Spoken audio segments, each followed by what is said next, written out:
Good morning. මම අද පැහැදිලි කරන්න යන්නේ MIS online accounting system එකේ තියෙන site කියන master file එක ගැන. මේ navigation bar එකේ master files වලට ගියාම අපිට මේ විදිහට හම්බ වෙනවා site කියන master file එක. අපි දැන් site master file එකට ගිහිල්ලා බලමු. සාමාන්‍යයෙන් අපේ බිස්නස් එකට අදාළව ලොකේෂන් එහෙම නැත්නම් බ්‍රාන්චස් කිහිපයක් තියෙනවා නම් ඒ ලොකේෂන් සහ බ්‍රාන්චස් ටික ක්‍රියේට් කරගන්න මේ සයිට් කියන මාස්ටර් ෆයිල් එක අපිට යූස් කරන්න පුළුවන්.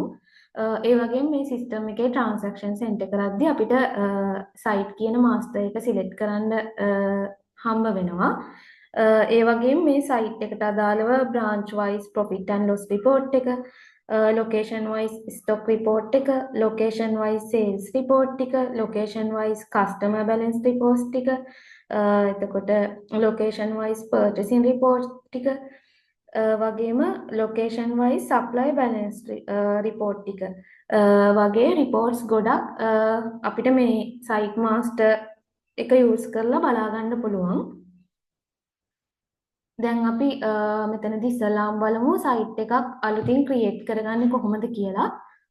එතනදී අපි මේ විදිහට ක්‍රියේට් සයිට් කියලා එකක් තියෙනවා. මෙතන ක්‍රියේට් සයිට් එකට යන්න ඕනි. ක්‍රියේට් සයිට් එකට ගියාට පස්සේ මේ විදිහට අපිට ඩීටේල්ස් ටිකක් ෆිල් කරගන්න තියෙනවා. එතන ඉස්සලාම තියෙන්නේ සයිට් නේම් එක.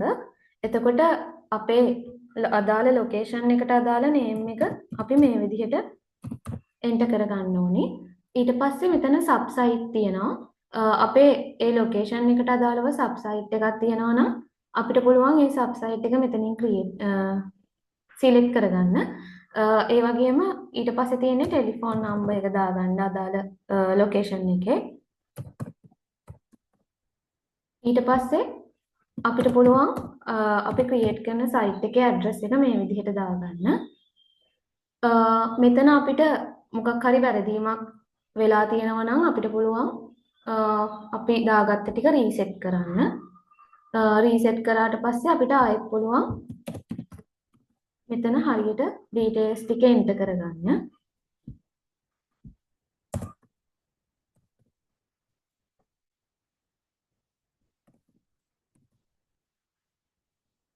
මේ විදිහට ඩීටේල්ස් එන්ටර් කරගත්තට පස්සේ අපිට සේව් කරන්න ඔප්ෂන්ස් දෙකක් තියෙනවා.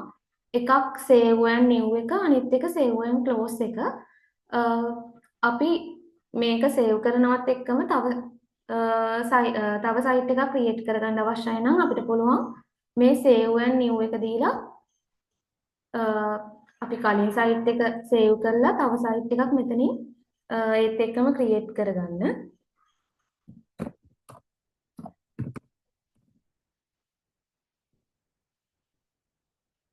එතනදිත් අපි මේ විදිහට අපේ ඩීටේල්ස් ටික එන්ටර් කරගන්න ඕනේ. ඊට පස්සේ අපිට පුළුවන් save and close කියන එක දෙන්න. save and close එක දුන්නාට පස්සේ අපිට පුළුවන් මෙතන list view එකක් විදිහට මේ විදිහට අපි ක්‍රියේට් කරගත්ත site list එකම බලා ගන්න.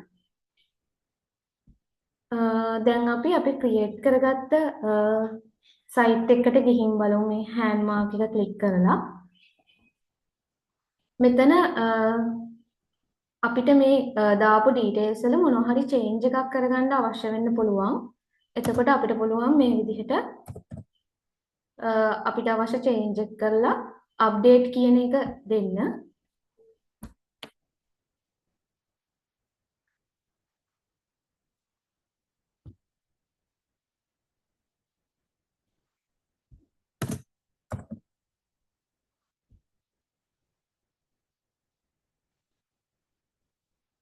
දැන් ඔයාලට පේනවා ඇති අපි අප්ඩේට් කරපු එක මේ විදිහට අපිට බලා ගන්න පුළුවන්.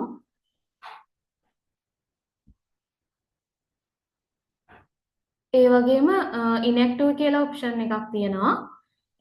අපි මේ ක්‍රියේට් කරපු ලොකේෂන් එක අපිට මොකක් හරි හේතුවක් නිසා ඒක වහන්න අවශ්‍ය වෙලා තියෙනවා නම් එහෙම නැත්නම් ට්‍රාන්සැක්ෂන්ස් වල ඒ සයිට් එක අපිට යොදා ගන්න අවශ්‍ය වෙන්නේ නැත්නම් අපිට පුළුවන් ඒ සයිට් එක ඉනැක්ටිව් කරන්න.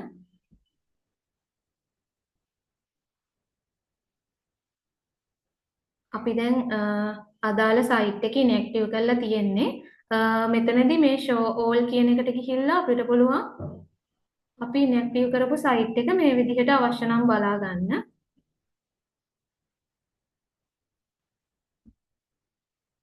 ඒ වගේම අපි ක්‍රියේට් කරපු සයිට් එක ඇතුළට ගියාම අපිට තව එකක් තියෙනවා delete කියලා. අපිට මොකක් හරි සයිට් එකක් රිමූව් කරගන්න ඕන නම් අපිට පුළුවන් මේ delete කියන එක හරහා අදාළ සයිට් එක රිමූව් කරගන්න. දැන් අපි delete කරපු සයිට් එක මෙතනින් රිමූව් වෙලා තියෙනවා පේනවා ඇති.